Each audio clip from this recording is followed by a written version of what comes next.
When you've seen something of incredible magnitude or astounding beauty, sometimes words are just insufficient. A group of shepherds from Bethlehem had that problem, but I'm going to try to shed some light on what they saw. Hey, before we take a glimpse at angelic glories, let me say welcome to Mornings with Bishop Robert. Thanks for joining me on the top spot on the internet for Coffee with a Cleric. You know, my goal is to introduce people to the Jesus they never knew, and then help them get to know him and his word personally and better. So if our time together today speaks to your heart, let me invite you to like, subscribe, and share it with a friend. Also, if you join our email list, you'll get a free copy of my book, Count to One, downloaded. You'll also get Mornings with Bishop Robert sent directly to your inbox every day.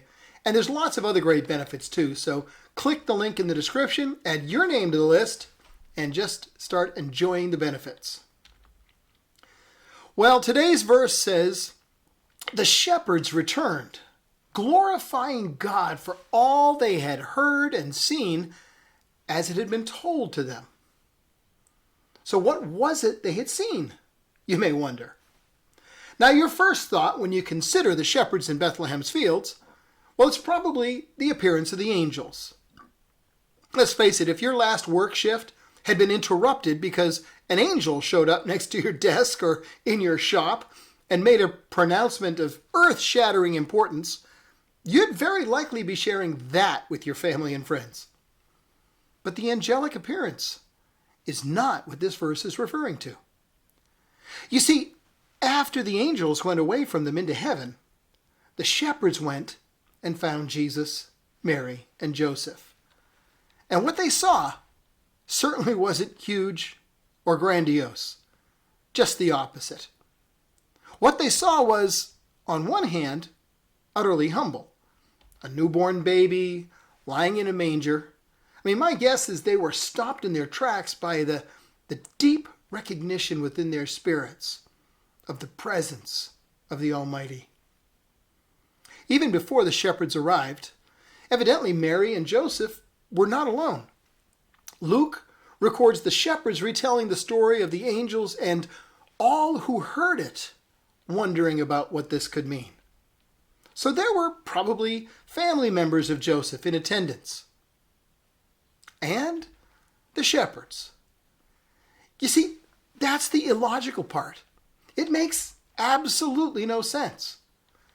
In terms of social status, you couldn't get much lower than being a shepherd. Dung sweepers and tax collectors were held in higher esteem. It was a humiliating position. It was a commonly held belief that shepherds simply couldn't be trusted. I mean, so much so that in Jewish courts, their testimony was inadmissible. Now, these men had their night shift interrupted when an angel of God physically appeared before them. And this single appearance was followed by something even more amazing, an entire company of angels joining them in the fields. But what they returned to their village to speak about was all they had heard and seen as it had been told to them. It was the birth of the Savior. That was their chief focus. You see, the chief shepherd of Israel had summoned lowly shepherds as his witnesses.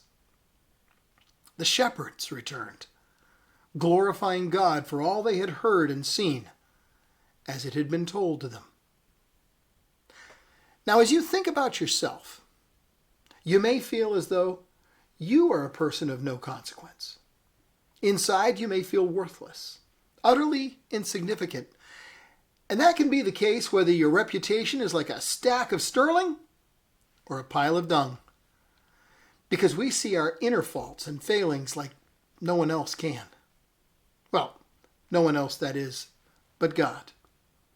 He sees, and he calls those who are perceived to be the lowest of the low, he calls them into his presence to behold him. And then he sends them out to be his witnesses. You know, one night as I flew home, the Lord arranged a conversation with a man who was grappling with his sin. In fact, he doubted whether his choices had driven him too far from God to be forgiven. He actually asked, "How can you know if you've crossed the line, if you're not going to be accepted?" Well, my reply to him was to assure him that if God was drawing his heart in our conversation, it wasn't to tease him, but to receive him. You see, the issue is relationship. Jesus wants one. He wanted one with him. He wants one with you. But there are roles in every relationship. His role is as Lord. Yours is as adopted child. Loved, blessed, cherished, but not in charge.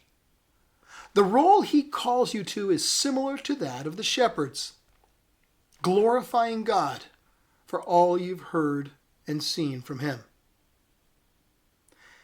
Can I invite you to the relationship he's offering you? Join the shepherds at the manger.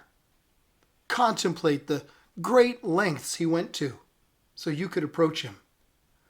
Let his love draw you into the relationship of a lifetime. Be changed by his grace. Accept his lordship. And then you can go and do what the shepherds did. Glorify God for all he has shown you and told you. Will you? Well, we're at the end of our time again. But before I go, let me ask you to help me introduce people to the Jesus they never knew and help them get to know him and his word personally and better. Please like this video, which helps more people see it. And then also click follow or subscribe so you and I can get together every day. And one more thing, share this with a friend, would you? Because as you do, you're part of the team touching the hearts of folks all over the world with the love of Jesus. Thanks for helping.